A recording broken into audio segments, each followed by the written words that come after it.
جی کہتے ہیں کہ اپنے لیے تو جانور اور پرندے بھی جیتے ہیں، انسان ہمیں اللہ تعالیٰ نے اشرف المخلوقات یعنی کہ انسان بنایا، سب سے اعلیٰ تمام مخلوقات سے اعلیٰ اور افضل بنایا۔ ہمارا فرض ہے کہ ہم جہاں تک ہو سکے دوسروں کے کام آئیں، در حقیقت لوگوں کے کام آنے میں ہی ہماری زندگی کا اصل مزہ ہے۔ کہتے ہیں مدینہ منورہ میں خشک سالی یعنی کہ قحط کا دورہ ہے، لوگ شدید قحط خشک سالی میں گرفتار ہیں، یعنی کہ وہاں بارشیں وغیرہ نہیں ہوئیں، خشک سالی ہو گئی ہے۔ اسی دوران میں ملک شام سے غلے سے لدے ہوئے بھرے ہوئے 1000 اونٹ قطار اندر قطار مدینے کی حدود میں داخل ہوتے ہیں۔ کہتے ہیں مدینہ منورہ میں خشک سالی کا دور ہے، مدینہ منورہ میں خشک سالی ہے، لوگ جو ہے وہ شدید قحط میں مبتلا ہیں، اور اسی دوران میں ملک شام سے اناج غلے کے بھرے ہوئے 1000 اونٹ جو ہے وہ مدینے کی حدود میں داخل ہوتے ہیں۔ مدینہ منورہ کے تاجروں کے چہرے خوشی سے تمتما اٹھے، تمتما چمک اٹھنا، تمتما اٹھے، ان کے دلوں میں خوشی کی لہر دوڑ جاتی ہے، وہ بہت زیادہ خوش ہو جاتے ہیں۔ ان سب کی یہ خواہش ہے کہ یہ غلہ خرید لیا جائے۔ اب ان سب لوگوں کی یہ خواہش ہے جو وہاں کے تاجر ہیں، ان کی یہ خواہش ہے کہ یہ غلہ جو ہے وہ خرید لیا جائے اور پھر منہ مانگے داموں فروخت کر کے زیادہ سے زیادہ نفع کمایا جائے۔ اب کیونکہ خشک سالی ہے، اناج کی کمی ہے، تو جب مدینے کے اندر شام سے غلے کے 1000 اونٹ جو ہے وہ داخل ہوتے ہیں تو تاجر جو ہے وہاں کے ان کے چہرے جو ہے وہ کھل اٹھتے ہیں اور ان کے چہروں پہ خوشی کی ایک لہر خوشی کی لہر دوڑنا، بہت زیادہ خوش ہو جاتے ہیں۔ ان سب کی یہ خواہش ہے کہ یہ غلہ وہ خرید لیں اور پھر منہ مانگے داموں فروخت کریں اور زیادہ سے زیادہ نفع کمایا جائے۔ یہ غلے کے اونٹ حضرت عثمان ذوالنورین رضی اللہ تعالیٰ عنہ کے ہیں۔ حضرت عثمان ذوالنورین کسے کہتے ہیں؟ حضرت عثمان رضی اللہ تعالیٰ عنہ کا لقب ہے 2 نوروں والا۔ حضرت عثمان یہ جو ہیں وہ کہتے ہیں یہ غلے کے اونٹ کن کے ہیں؟ حضرت عثمان رضی اللہ تعالیٰ عنہ کے ہیں، جن کا شمار مدینے کے بڑے تاجروں میں ہوتا ہے۔ حضرت عثمان غنی رضی اللہ تعالیٰ عنہ ہر ایک سے باری باری پوچھتے ہیں کہ وہ کتنا منافع دے گا۔ ہر ایک آپ کو 2 گنا نفع دینے کی پیشکش کرتا ہے، 2 گنا نفع دینے کی پیشکش کرتا ہے۔ اس پر آپ کہتے ہیں یہ تو بہت کم ہے، مجھے اس سے زیادہ نفع مل رہا ہے۔ تو آپ تاجر سے پوچھتے ہیں یہ غلے کے اونٹ جو مدینے میں ملک شام سے داخل ہوتا ہے، غلے سے لدے ہوئے 1000 اونٹ جو ہے وہ داخل ہوتے ہیں، تو مدینے کے تاجروں کے چہرے خوشی سے تمتما اٹھتے ہیں اور ان کے دلوں میں خوشی کی لہر دوڑ جاتی ہے۔ وہ یہ خریدنا چاہتے ہیں غلے کے اونٹ تاکہ اس کو پھر منہ مانگے داموں فروخت کریں۔ یہ غلے کے سے لدے ہوئے 1000 اونٹ کس کے ہیں؟ حضرت عثمان رضی اللہ تعالیٰ عنہ کے، جن کا شمار مدینے کے بڑے تاجروں میں ہوتا ہے۔ مدینے کا ہر تاجر آپ کے پاس آتا ہے کہ وہ زیادہ سے زیادہ غلہ خرید لے اور خوب نفع کمائے، اور آپ کو نفع دینے کی پیشکش بھی کرتا ہے۔ آپ کہتے ہیں 2 گنا نفع دینے کی پیشکش کرتے ہیں، آپ کہتے ہیں یہ بہت کم ہے، مجھے اس سے زیادہ نفع مل رہا ہے۔ سبھی تاجر حیران ہوتے ہیں کہ اس قدر منافع کون دے رہا ہے۔ وہ حیران ہو کر آپ رضی اللہ تعالیٰ عنہ سے پوچھتے ہیں ہم سے پہلے تو نہ کوئی ادھر آیا اور نہ ہی ہم نے کسی کو آتے دیکھا، آخر وہ کون ہے جو آپ کو اس سے زیادہ نفع دے رہا ہے؟ آپ رضی اللہ تعالیٰ عنہ کو اس سے زیادہ نفع دے رہا ہے، منافع۔ تو آپ تاجر جو ہے وہ پریشان ہو جاتے ہیں، وہ حضرت عثمان رضی اللہ تعالیٰ عنہ کو 2 گنا یعنی کہ منافع دینے کو تیار ہو، کہتے ہیں کتنا منافع دیں گے، ہر آپ کو 2 گنا نفع دینے کی پیشکش کرتے ہیں لیکن آپ نہیں لیتے، آپ کہتے ہیں مجھے تو اس سے زیادہ منافع مل رہا ہے۔ تو کیا ہوتا ہے، آپ تاجر حیران ہوتے ہیں کہ ہم سے پہلے نہ تو کوئی یہاں آیا، نہ ہم نے کسی کو دیکھا، تو پھر وہ کہتے ہیں آخر وہ کون ہے جو آپ کو اس سے زیادہ نفع دے رہا ہے؟ حضرت عثمان رضی اللہ تعالیٰ عنہ کہتے ہیں کہ وہ میرا اللہ ہے۔ کون ہے؟ میرا اللہ، جس نے مجھ سے وعدہ کر رکھا ہے کہ وہ 1 کے بدلے میں 10 دے گا۔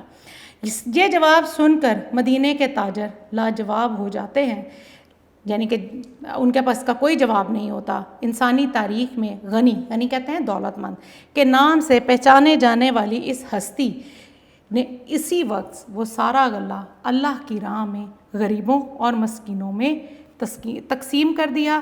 اس اعصار قربانی، حسن سلوک اور سخاوت کی کوئی اور مثال کم ہی دستیاب ہوگی۔ اسلامی تاریخ گواہ ہے کہ صحابہ کرام رضی اللہ تعالیٰ عنہ نے ہر آڑے وقت مشکل وقت میں اپنے بھائیوں کی مدد کی اور ان کی ضرورت کو اپنی ضرورت پر ترجیح دی۔ ترجیح، فضیلت یا برتری۔ غزوہ تبوک کے موقع پر جب رسول اللہ خاتم النبیین حضرت محمد صلی اللہ علیہ وآلہ وسلم نے صحابہ کرام رضی اللہ تعالیٰ عنہ کو خدا کی راہ میں مال و دولت دینے کو کہا تو حضرت عمر فاروق رضی اللہ تعالیٰ عنہ نے فوراً اپنا آدھا مال راہ خدا کی راہ میں پیش کر دیا۔ فاروق کسے کہتے ہیں؟ حضرت عمر رضی اللہ تعالیٰ عنہ کا لقب یا حق و باطل میں فرق کرنے والا۔ حضرت ابو بکر صدیق رضی اللہ تعالیٰ عنہ نے تو سخاوت کی بے مثال تاریخ رقم کر دی، بے مثال جس کی کوئی مثال نہ ہو، بے مثل تاریخ رقم کر دی۔ انہوں نے اپنے گھر کا سارا سامان لا کر رحمت دو عالم حضرت محمد صلی اللہ علیہ وسلم کے قدموں میں ڈھیر کر دیا۔ حضرت ابو بکر صدیق رضی اللہ تعالیٰ عنہ نے کیا کیا تھا؟ اپنے گھر کا سارا سامان لا کر نبی پاک صلی اللہ علیہ وسلم کے قدموں میں ڈھیر کر دیا، اور حضرت ابو بکر صدیق نے فوراً اپنا آدھا مال راہ خدا میں پیش کر دیا۔ تو حضرت ابو بکر صدیق نے سخاوت کی بے مثل تاریخ جو تھی وہ رقم کر دی۔ سرور کائنات صلی اللہ علیہ وآلہ وسلم نے جب ان سے پوچھا کہ اے ابو بکر رضی اللہ تعالیٰ عنہ، گھر والوں کے لیے کیا چھوڑ کر آئے ہو؟ کہ جب حضرت ابو بکر صدیق رضی اللہ تعالیٰ عنہ نے سخاوت کی بے مثل تاریخ رقم کی اور اپنے گھر کا سارا سامان لا کر رحمت دو عالم حضرت محمد صلی اللہ علیہ وسلم کے قدموں میں ڈھیر کر دیا، تو آپ صلی اللہ علیہ وسلم نے ابو بکر رضی اللہ تعالیٰ عنہ سے پوچھا اے ابو بکر، گھر والوں کے لیے کیا چھوڑ کر آئے ہو؟ تو انہوں نے عرض کیا اللہ اور اللہ کا رسول صلی اللہ علیہ وآلہ وسلم۔ صدیق اکبر رضی اللہ تعالیٰ عنہ کے اس عمل کی ترجمانی علامہ اقبال یوں کرتے ہیں: پروانے کو چراغ ہے، بلبل کو پھول، بس صدیق کے لیے ہے خدا کا رسول صلی اللہ علیہ وسلم بس۔ صدیق کے معنی سچا بھی ہوتا ہے، اور صدیق جو ہے وہ حضرت ابو بکر صدیق رضی اللہ تعالیٰ عنہ کا لقب بھی ہے۔ یہاں پر ایک اور واقعہ تحریر کرتے ہیں۔ جنگ یرموک میں زخموں سے چور ایک زخمی کو جب ایک شخص پانی پلانے لگا تو اس نے قریب کراتے ہوئے دوسرے زخمی کو پانی پلانے کا کہا۔ کراتے ہوئے کرانا مین درد سے ہائے ہائے کرنا۔ جب پانی پلانے والا دوسرا زخمی کے پاس گیا تو اس نے تیسرے زخمی کو پانی پلانے کا اشارہ کر دیا کہ جنگ یرموک ہے، زخموں سے چور ایک زخمی کو جب ایک شخص جو تھا وہ پانی پلانے لگا تو اس نے اپنے قریب ہی ایک دوسرے زخمی کو پانی پلانے کو کہا۔ جب پانی پلانے والا اس دوسرے زخمی کے پاس پہنچ گیا تو اس نے تیسرے زخمی کو پانی پلانے کا اشارہ کر دیا۔ جب تیسرے زخمی تک جب پہنچا تو وہ اسی اثنا میں شہید ہو چکے تھے، یعنی کہ وہ اسی دوران میں اللہ تعالیٰ کے پاس چلے گئے تھے، شہید ہو گئے تھے، اس دار فانی سے رخصت ہو گئے تھے۔ پانی پلانے والا واپس دوسرے زخمی کے پاس آیا تو ان کی روح بھی پرواز کر چکی تھی۔ جب پہلے زخمی کے پاس آیا تو وہ بھی دار فانی سے کوچ کر گئے تھے۔ نزاع کے عالم میں، یعنی کہ موت کا عالم، جان کنی کے عالم میں، حالت میں اور شدید زخمی حالت میں بھی صحابہ کرام رضی اللہ تعالیٰ عنہ اجمعین کا یہ احسار اور قربانی بے مثال ہے۔ اسی طرح ہجرت مدینہ کے موقع پر انصاری صحابہ نے مہاجر صحابہ رضی اللہ تعالیٰ عنہ کی جس انداز سے مدد کی اس کی نظیر ملنا مشکل ہے۔ ان واقعات سے ہمیں یہ سبق ملتا ہے کہ ہم ہر مشکل گھڑی میں اپنے ارد گرد بسنے والے انسانوں کی مدد کریں تاکہ ہمارا معاشرہ اور ہماری دنیا محبت اور امن و سکون کا گہوارہ بن جائے۔ یہاں تک امید ہے آپ کو سمجھ میں آ گیا ہوگا اور آپ اچھی طرح اس کو سمجھ رہے ہوں گے، میننگس کو آپ نوٹ کر رہے ہوں گے۔ ہمیں اپنے ارد گرد گلی محلے میں ضرورت مند نظر آتے ہیں، ان کی خاطر خواہ مدد کرنی چاہیے۔ غریبوں، مسکینوں، اپاہج کسے کہتے ہیں؟ مزدوروں کو، یعنی کھانا کھلا کر ان کی مدد کی جا سکتی ہے۔ غریب خاندانوں کی مالی مدد کر کے ان کی ضرورت پوری کی جا سکتی ہے۔ ہمارے معاشرے میں بہت سے ایسے بچے ہیں جو غربت کی وجہ سے اسکول نہیں جا سکتے. اگر ہم اپنے ارد گرد معاشرے میں نظر ڈالیں تو بہت سے لوگ ایسے ہیں جو اپنے بچوں کو تعلیم نہیں دلوا سکتے اور غربت کی وجہ سے وہ اسکول نہیں جا پاتے. تو ہم انہیں تعلیم دلوا کر معاشرے کے کارآمد شہری بنا سکتے ہیں. تو ہم اگر ان کو تعلیم و تربیت دیں, انہیں تعلیم دلوا لیں تو معاشرے کے کارآمد مفید شہری بن سکتے ہیں. یہ ضروری نہیں کہ ہمارے پاس مال و دولت ہو تو دوسروں کی مدد کرنے کے قابل ہوں گے. اب اس کے لیے یہ ضروری نہیں ہے کہ آپ کے پاس اگر دولت ہوگی تبھی آپ کسی کی مدد کر سکتے ہیں. ہم چھوٹی چھوٹی باتوں کا خیال رکھ کے بھی اپنے معاشرے کو جنت کا نمونہ بنا سکتے ہیں.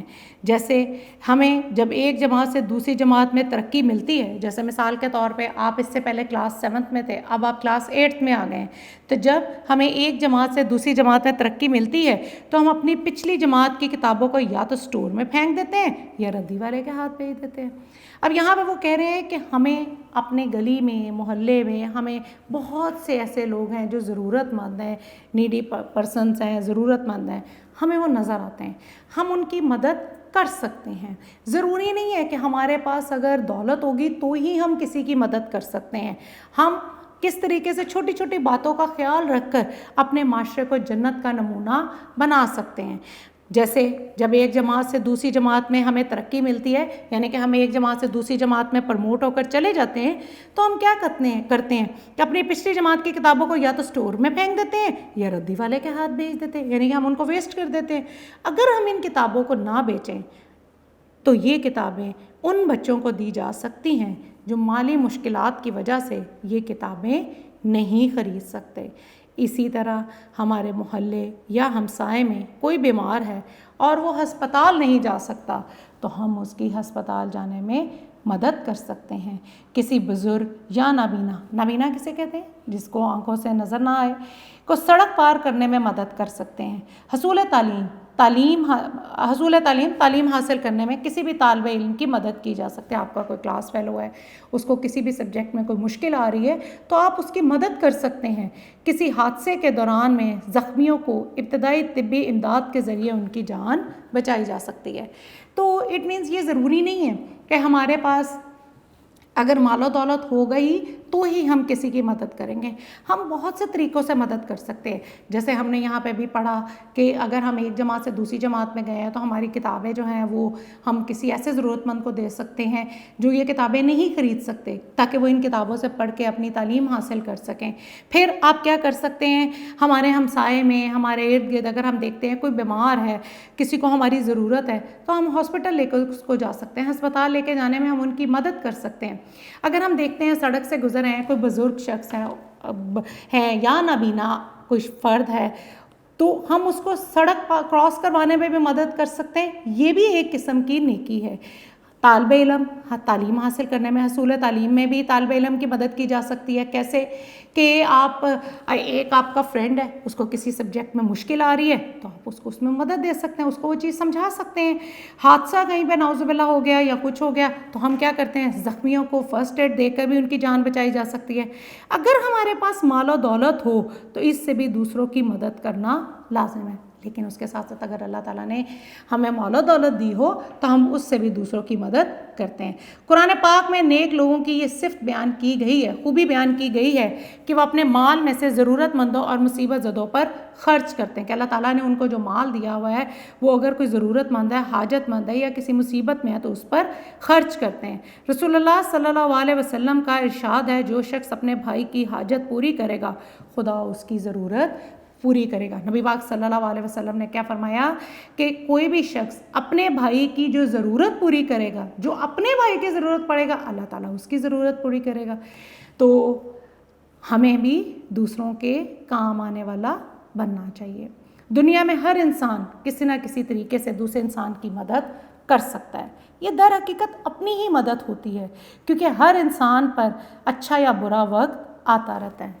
جی, اگر ایک انسان آڑے وقت, مشکل وقت میں دوسروں کی مدد کرتا ہے تو جب اس پر کوئی مشکل وقت آتا ہے تو دوسرے بھی اس کی مدد کرتے ہیں.